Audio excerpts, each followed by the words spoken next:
Khamzat Chimaev delivered a phenomenal performance at UFC 308, taking down Robert Whittaker in the first round and eventually securing what appeared to be a rear naked choke. His grappling was shown to be on another level, and he didn't even need a full setup to lock in the hold, showcasing his strength and control. Whittaker reportedly came out of the fight with an intense injury. His teeth shift backwards, which is pretty shocking. And speaking of Chimaev's power, in a similar vein, Kevin Holland ended up with puffed out eyes, likely strained or bloodshot from the increased pressure, underscoring the sheer impact of Chimaev's grappling game. After watching that last fight, it's tough to imagine anyone stopping Khamzat Chimaev in the first round at the middleweight division.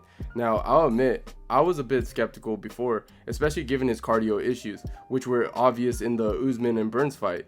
He really seemed to have just one round of gas, and he even struggled against Kamaru Usman, who hasn't been active for a while due to health issues. And Usman just came off the couch for that fight. But it looks like Chimaev has clearly leveled up his game. However, Khamzat still has cardio issues. That said, the first round, Khamzat is incredibly dangerous. If you cannot survive that initial round, there's definitely a chance to turn things around. However, other than Usman and Burns, who are welterweights, few have even come close to keeping up with him. Against these middleweights, it seems like Khamzat handles it effortlessly.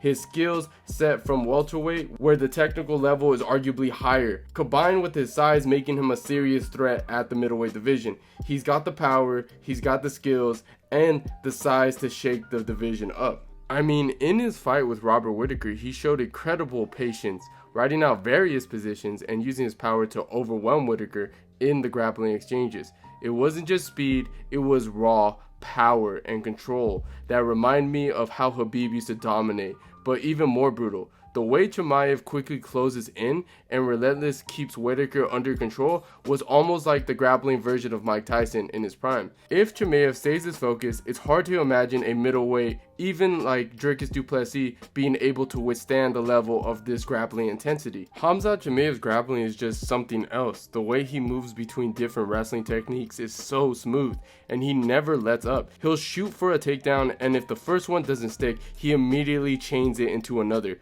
keeping his opponent completely off balance. It's like he doesn't give them a second to breathe, which makes his ground control super effective, especially early in the fight where he's at his freshness. Once he gets his opponents against the cage, he really shines. Khamzat has the ability to drive guys to the fence and just lock them down with the body lock and trips. He uses his power to lift and sweep them off balance, getting them to the ground with little effort. Once they're there, he's so good at keeping them trapped, making sure that they can't escape or reset. It's that combination of control and quick reaction that makes his clinch game almost impossible to counter. Now, on the ground, he's brutal. Chimaev loves using what's known as the Dagestani handcuff, where he isolates his opponent's wrist to stop them from posting or defending. With their arms locked up, they are sitting ducks for his ground and pound. He just beats down on them, giving them no room to get back up. It's this raw power and relentless top control that makes him look like one of the scariest grapplers in the UFC right now. And honestly, if I could be real with you guys, if I were the UFC, I'd be pushing for Khamzat to get the next title shot over Sean Strickland. Sure, some fans think Sean was robbed in his fight against Dricus du Plessis, and I get that, it's a fair take. But honestly, a rematch between Sean and Dricus just does not have the same excitement factor for me, because Dricus has heavier, more impactful punches which tend to break down fighters like Sean, who, while skilled with volume and technical boxing, has struggled against opponents with power shots like Cannonier and potentially Dricus again. Sean's style works against a lot of fighters, but finishing power has always been his issue. So I do see Dricus winning again, even if it's close or controversial again. Meanwhile, Khamzat brings a fresh hype, and his power and his relentless style could really shake things up in the title fight, but it looks like Sean's getting the next title shot, so I guess it really doesn't matter. With all that being said, I also believe that Khamzat would likely run through Sean Strickland in the octagon. Sean himself has admitted multiple times that Khamzat dominated him in their training sessions, saying that Chimaev can just steamroll him every time they grapple. Given how relentless Khamzat is in the first round, I rather expect him to come out fast and put Sean Strickland on his back early.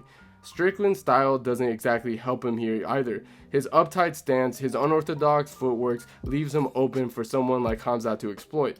Sean tends to keep his hands low and doesn't always defend takedowns effectively, so he practically invites Khamzat to shoot in. And with Khamzat's speed and power, he wouldn't need that many chances to get a takedown and start working his ground game. Once it hits the ground, it's Khamzat's world. Strickland's ground defense just isn't on the same level, and Khamzat's top control is intense. In short, the way Sean fights almost plays into Khamzat's strengths, making this one a likely first round finish if Khamzat gets his way. Now, one fight that really gets me hyped is Khamzat versus Dricus du Plessis. Honestly, I think Khamzat would run through Dricus too. Watching how Robert Whittaker managed to take down Dricus and control him, it felt like Dricus was struggling like a turtle flipped on its shell. Sure, he eventually got back up, but Whittaker isn't known for his ground control, and he still kept Dricus down for a while. Khamzat, on the other hand, has both the strength and technical skills to keep him there, likely for longer, and could easily work his way to a submission finish. Khamzat's grappling game is on a different level because it's not just brute force, it's technique and speed. He's relentless in maintaining control, and he can chain his takedowns so fast that he can keep his opponents from even attempting to scramble. With Dricus, who has more awkward of a style and less experience handling a high-level grappler, Khamzat could dominate with ease. With all that being said, Dricus is full of surprises, and I've doubted him before. He has that unusual ability to make things work despite unconventional techniques, like when he managed to connect on fighters like Adesanya and Strickland, who are known for their counters and defensive skills. For all we know, Dricus can throw a curveball and shock us all. Who knows, maybe he'd even end up catching Khamzat with something unexpected, which would be a wild twist to this matchup. All I'm saying is that a fight between Khamzat Chimaev and Dricus du Plessis would be more exciting and fresh than a rematch between Sean Strickland and du Plessis. I mean, for starters, Chimaev and du Plessis have never fought each other and both bring undefeated UFC records. Seeing them go head to head would deliver a new clash of styles, with Chimaev's relentless grappling facing off against du Plessis' knockout power and durability. Compare this to Strickland's rematch. This match would inject some real intensity into the middleweight division and shake up the rankings. I think you'll probably prefer Chimaev versus du Plessis because it feels like the stakes are higher and the outcomes are harder to predict. Chimaev's cardio was tested against Usman, so du Plessis could capitalize on that, especially since he's confident in his ability to handle the strength of a true middleweight. This matchup wouldn't just be about skill, it would be about endurance and power, making it an all-around exciting option. But what do you guys think? Do you guys believe that Dricus should still fight Sean Strickland, or do you guys think the next UFC champion match should be between Dricus and Khamzat? Let me know in the comments down below, and if you enjoyed the video, please leave a like, and don't forget to subscribe to the channel if you haven't already. And as always guys, I'll see you guys on my next one.